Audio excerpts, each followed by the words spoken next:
invitarme. Es un placer venir a visitarlos y verlos como locales. Les voy a tocar este tema que de pronto a veces no es muy fácil de digerir, porque hay muchos términos que no son fáciles y no se manejan en la práctica diaria. Pero en general, el espectro de las enfermedades pulmonares y las enfermedades reumáticas es amplio.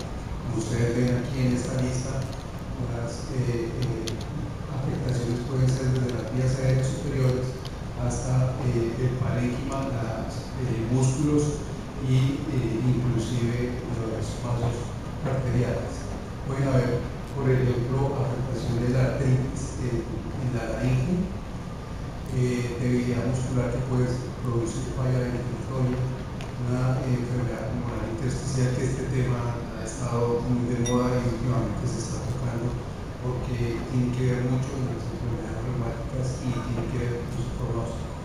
Las pequeñas vías, que hay ciertas enfermedades que se pueden afectar, la enfermedad vascular que es tradicional, sobre todo la hipertensión pulmonar, asociada a una enfermedad pulmonar intersticial, el tromboembolismo pulmonar y las vasculitis o las capilaritis.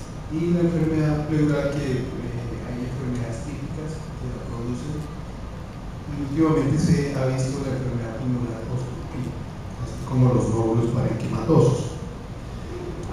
Como les decía, la enfermedad pulmonar obstructiva es una de las afectaciones que ha últimamente tenido confusión si no hay o si hay producción de estas enfermedades pulmonares en las enfermedades reumáticas, a lo contrario que las enfermedades intersticiales también definidas. Aquí les traigo para compartir un artículo que hicimos con el grupo de la Clínica Mayo, que está en proceso de impresión, que va a salir en los próximos meses en la práctica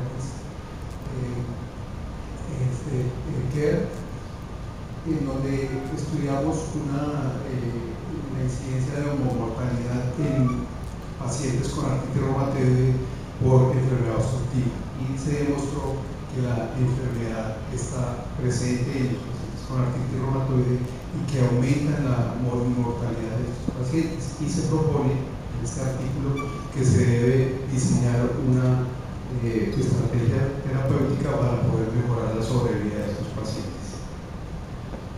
En este cuadro esquema les traigo todo el espectro de todas las enfermedades y de las enfermedades reumáticas. Y como vemos, por ejemplo, arriba en la pleura puede afectarse por todas las enfermedades reumáticas. La vía aérea, en general, hay ciertas enfermedades que lo afectan típicamente, y como vemos acá, la artritis reumatoide puede afectar cualquier parte del sistema respiratorio. No así otras enfermedades como la esclerodermia o el shock. La inflamación de la vía aérea pequeña, por ejemplo, se da en lupus, en la artritis reumatoide, en miopatías y en Sjögren, porque cada vez más se está estudiando, se está viendo que el Sjögren produce enfermedad pulmonar. La bronquiolitis folicular es típica del síndrome de Sjögren, pero también se ve en la artritis reumatoide, en el lupus y en la enfermedad mixta de tejido conectivo. La enfermedad pulmonar intersticial aguda, dicha aguda por el curso clínico, que es corto y muchas veces rápido, y que es en general 6 semanas, se puede dar en la mayor parte de las enfermedades, excepto en el Sjögren y la espondilitis anquilosante, que típicamente produce fibrosis apical de los pulmones y que se puede confundir muchas veces con secuelas de la tuberculosis.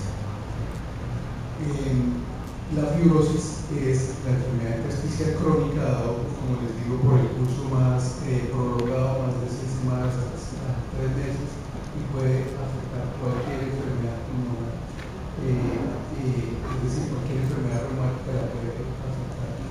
Igual la hipertensión pulmonar en la mayoría de pacientes. Esto es muy importante tenerlo en cuenta porque desde el punto de vista pulmonar podemos hacer el diagnóstico diferencial en cierto momento de las enfermedades reumáticas en su afectación típica, porque si hay una afectación atípica podríamos en cierto modo dudar de la enfermedad reumática de base cuando se está dudando su diagnóstico, cuando no hay suficientes parámetros para diagnosticar.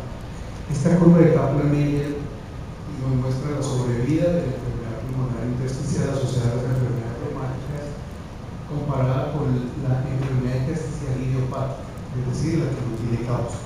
Ustedes ven aquí arriba la línea continua, que es las enfermedades reumáticas, tienen la misma sobrevida que las enfermedades pulmonares idiopáticas, por lo tanto se ha considerado que es bastante de mal pronóstico cuando una enfermedad reumática afecta al pulmón por el sistema respiratorio, y es exactamente igual al mal pronóstico que tiene un paciente con insuficiencia cardíaca congestiva grado 4 a tener una enfermedad intersticial, especialmente el tipo usual, que es la más frecuente y la de más mal pronóstico.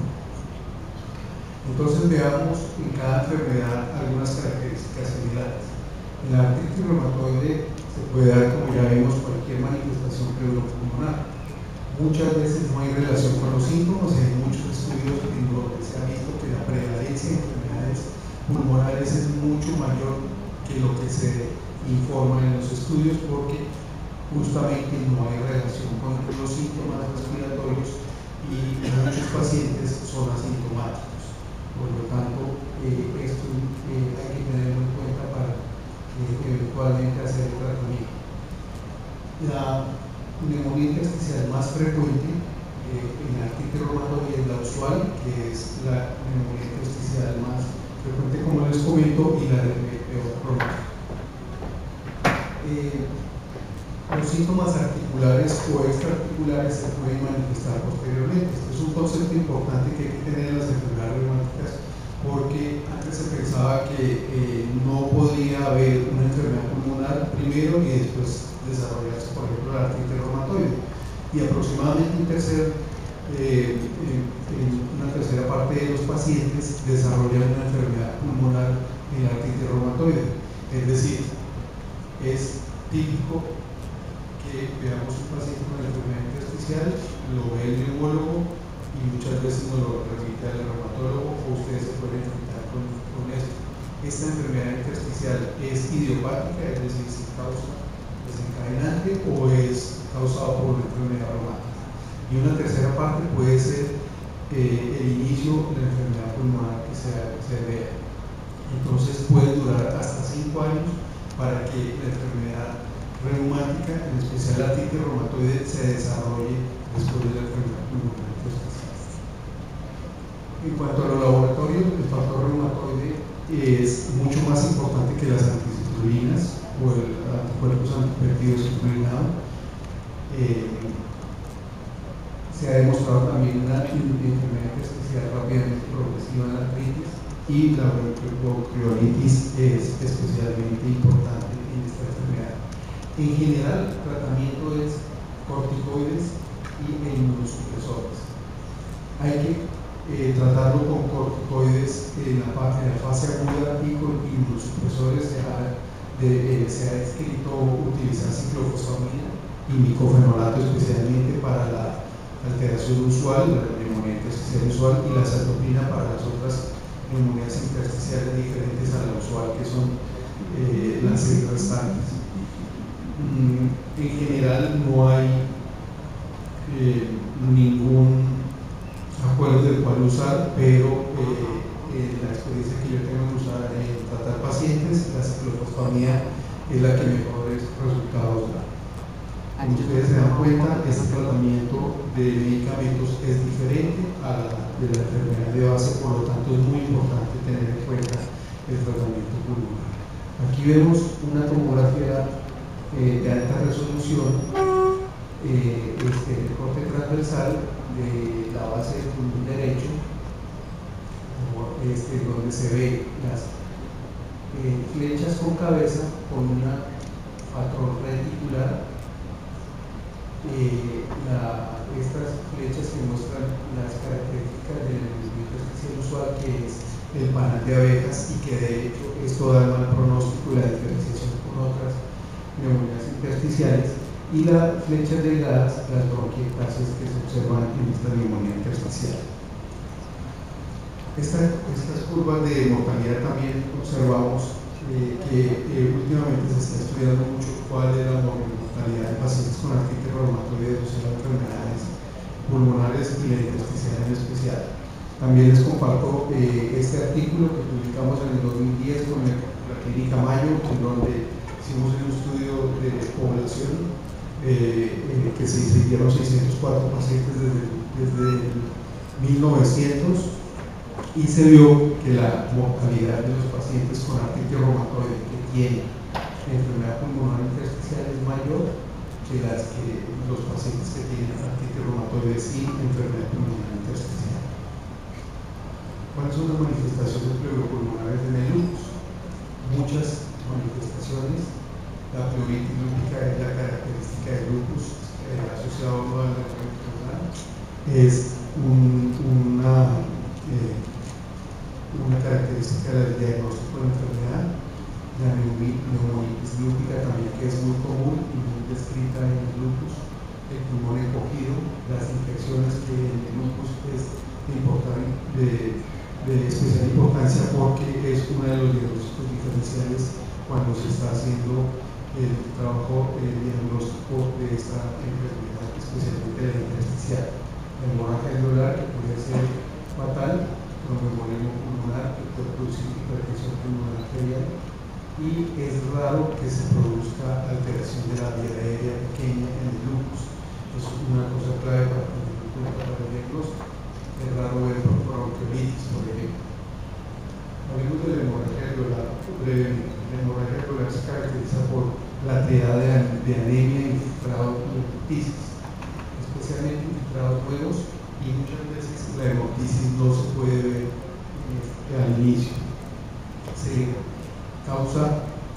produce por una capilaritis o una vasculitis de los pequeños vasos, de vez en cuando se asocia también a otra clase de vasculopatía, como la vasculopatía necrotizante de pequeños vasos, y por lo tanto en estos pacientes se recomienda también realizar los anticuerpos neutrófilos para poder descartar algo conjunto. Y puede ser producido también por una coagulopatía, que es muy frecuente en los pacientes con lupus, tener trombocitopenias severas, y eso puede desencadenar una hemorragia alveolar sin tener capilaritis. El tratamiento prednisolona a altas dosis.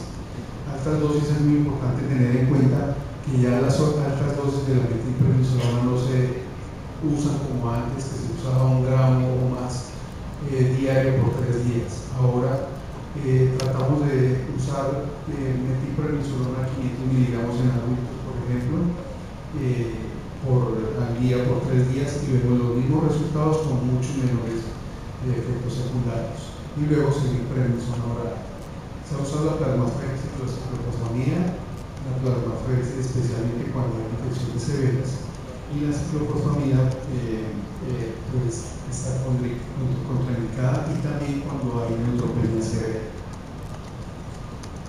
Aquí vemos un TACAR, una tomografía de alta resolución de un paciente con lupus, y vemos unos infiltrados alveolares, es decir, unos nódulos acinares en los lóbulos inferiores, centrolobulares, propio de la hemorragia alveolar.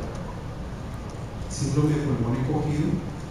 Vemos aquí una radiografía en donde hay una pérdida de los volúmenes pulmonares, algo de cardiomegalia, y este síndrome se caracteriza porque hay una retracción pulmonar sin alteración del parénquima pulmonar. Es decir, los diafragmas se elevan sin que deba ser una patología del parénquima. En general hay una alteración del diafragma, pero también se ha visto una neuropatía del fémur en este síndrome, y se caracteriza principalmente por una disnea progresiva, como dije, con pruebas pulmonares normales, y el tratamiento, se ha usado mucho el tratamiento, pero se ha visto algunos buenos resultados con teofilina, porque la teofilina aumenta la contractilidad del diafragma. El término neumonitis en el lupus ha sido tocado mucho en el pasado, pero probablemente en el futuro este término vaya a entrar un poco en desuso, porque neumonitis es un término muy general que no dice nada. Neumonitis podría decir inflamación del pulmón, inflamación del alveolo, pero no quiere decir nada. Y se ha visto que la mayor parte de pacientes tienen histopatológicamente daño alveolar difuso, que corresponde a la entidad de una de las enfermedades intersticiales pulmonares que les digo, las 7 que existen, y que esta es una de las 7. Es la única de pronóstico y curso agudo, es decir, que se desarrolla en poco tiempo, a diferencia de las otras 6 que son crónicas. Generalmente se da con inicio súbito de tos, disnea, fiebre e infiltrados alveolares difusos y que pueden terminar en un síndrome de dificultad respiratoria. También muchas veces la neumonitis puede ser la presentación inicial de un lupus y puede evolucionar a una neumonía intersticial crónica. Las dosis de metilprednisona, como les digo, son las de elección.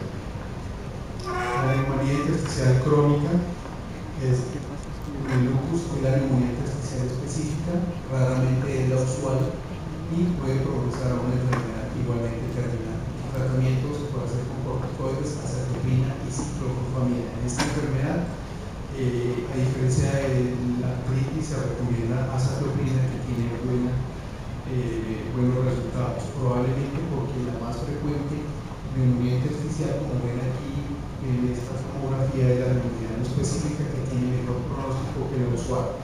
Y si vemos acá, tiene las características de la neumonía intersticial específica, que son el vidrio esmerinado, o el vidrio borrado, que se llama, las bronquiectasias de tracción, y siempre con una localización subpleural y en las bases pulmonares. La esclerodermia, la enfermedad intersticial, es la más frecuente, como ven acá. La neumonía intersticial no específica, otra vez, es la más típica de esta enfermedad. Aquí vemos un TAC de un paciente hecho al inicio, en donde muestra características de no usual. Ustedes ven vidrio esmerilado, infiltrados reticulares subpleurales y en la base, y algo de bronquiectasis de tracción. Algo aquí se insinúa el panel de abejas, pero no alcanza a insinuarse. Se hizo 7 meses después este TAC y vemos ya características de la usual que muestra aquí el panel de abejas, y esto corresponde a una neumonía intersticial progresiva. En la esclerodermia, entonces, la enfermedad intersticial se caracteriza por afectarse en la forma difusa y se asocia al anticuerpo topoisomerasa o SCD70. En los primeros 5 años del inicio cutáneo se suele dar la afectación pulmonar. Otra característica de la esclerodermia es que produce hipertensión pulmonar, ya sea aislada o asociada a la enfermedad intersticial, y es frecuente la hipertensión pulmonar con los anticuerpos anticentromega en la forma limitada o en el síndrome de Krebs. Se recomienda hacer ecocardiogramas periódicos para poder tamizar la hipertensión pulmonar. Hay un aumento de prevalencia del cáncer pulmonar en los pacientes con fibrosis pulmonar y esclerodermia, aunque yo pues no he visto mucho en la práctica clínica. Y la otra afectación que puede verse es neumonía por aspiración, por la dilatación esofágica, que es uno de los diagnósticos importantes iniciales para distinguir la afectación pulmonar entre una neumonía por aspiración o una neumonía intersticial. Y las miopatías como la poliomielitis y la dermatomiositis, la enfermedad intersticial puede ser la primera manifestación, se relaciona con el anticuerpo anti-JOD1. Este anti-JOD1 tiene que ver con el síndrome antisintetasa, es un síndrome que recientemente se está describiendo y está tomando importancia. Cuando yo estudiaba reumatología, mucha gente dudaba de este síndrome antisintetasa, pero está ahora bien definido. Son anticuerpos contra la ARN transferasa y se caracteriza por 5 cosas: por tener enfermedad intersticial, miopatía, artropatía, fenómeno del reino y manos mecánico, como lo llaman. Este es un grupo de enfermedades, las enfermedades musculares inflamatorias, y también lo característico es una neumonía específica, aunque se puede ver otras. También es característico tener neumonía por aspiración como la esclerodermia, por la depresión de los músculos digestivos altos.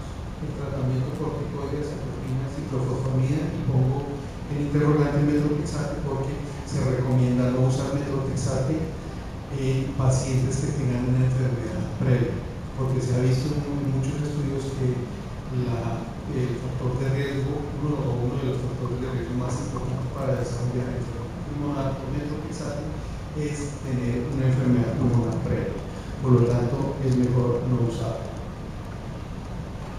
Aquí vemos una neumonía organizante combinada con una no específica en un paciente con dermatomiositis. Aquí vemos una consolidación focal en el lóbulo derecho en la base y bronquiectasis, que es propio de la neumonía organizante, que es lo que se llamaba antes el POC. Si ustedes lo han escuchado, el POC ya no se prefiere ese término, sino una neumonía organizante. Y tiene características también luego de meses de la no específica, como les he comentado, sus características. Aquí la enfermedad especial en corte coronal, lo característico de la consolidación como bronquiectasis de tracción. En el síndrome de Sjögren hay muchos síntomas, uno de los más frecuentes es tos por cerotraquea, por la imposibilidad de manejar el temor, y es muy común la alteración de la pequeña vía. Es característico la bronquiolitis folicular. Hemos tenido varios pacientes con bronquiolitis folicular, síndrome de Sjögren, lo hemos tratado con ciclofosfamida como uno de los resultados. Y la enfermedad intersticial linfoide es característica también. He tenido casos de que los neumólogos me han remitido pacientes con neumonía intersticial linfoide, se les ha hecho toda la historia clínica a los pacientes y cuando se les hace anticuerpos resulta que el RO está alto.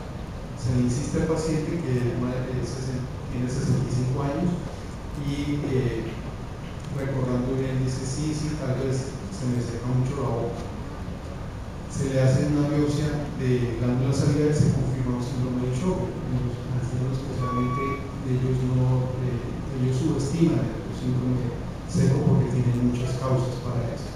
Y este paciente se trató con ciclofosfamida para su enfermedad intersticial linfoide y fue bien.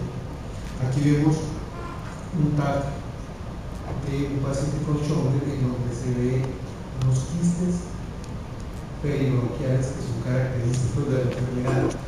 Esta imagen yo la vi la primera vez en un paciente que también inicialmente no le diagnosticó síndrome de Sjögren, tenía una enfermedad intersticial bastante avanzada y una enfermedad renal. Fui a estudiar esta imagen, qué podía hacer, y me topé con que era por el síndrome de Sjögren. Volví a la paciente, tenía la biopsia confirmatoria, anticuerpos, y definitivamente tenía esta imagen típica de la enfermedad intersticial por síndrome de Sjögren. La hipertensión arterial pulmonar también es otra de las características que afectan las enfermedades reumáticas, pueden estar asociadas a una enfermedad parenquimatosa y hay varias enfermedades que la producen, especialmente la variedad limitada en la esclerosis sistémica, y se ve en hasta el 13% de los pacientes con estas enfermedades. Los mecanismos son básicamente por daño directo vascular, la vasoconstricción es el mayor factor. Puede ser que el fenómeno del reino no solamente se ve en las manos, sino también se puede ver en los vasos del pulmón, del riñón, de cualquier órgano, y el fenómeno del reino es un fenómeno generalizado sistémico. Y otros factores que también pueden producir la hipertensión arterial en estas enfermedades. Se trata, aparte del tratamiento pues, de sostén con oxígeno, probablemente anticoagulación y calcio antagonistas, se usan varios medicamentos, especialmente los inhibidores de los receptores de la angiotensina, o también se puede usar el sildenafil, que es el inhibidor de la fosfodiesterasa. El epoprostenol se usa poco porque es intravenoso y es muy costoso. El ambrisentan está ahora presente en nuestra práctica clínica aquí en nuestro medio, pero también es costoso. Y el bosentan tiene la ventaja de ser post, lo tenemos ahora en el menú obligatorio de salud, y no tiene mucha desventaja frente a nosotros, pero en general solo mejora la parte de calidad de vida y de desempeño del ejercicio, pero no mejora el pronóstico de la enfermedad. El bosentan, hay algunos estudios donde se ha descrito que tiene un efecto antifibrótico y puede servir en la enfermedad pulmonar intersticial. Entonces, para terminar, nos podemos tocar con el escenario clínico que les comenté, que el neumólogo nos remite un paciente con enfermedad intersticial para que estudiemos a ver si esta enfermedad intersticial es producida por una enfermedad reumática o no. Todos ustedes pueden tener un paciente que tiene una enfermedad intersticial y tiene que ver si tiene o no una enfermedad reumática de base.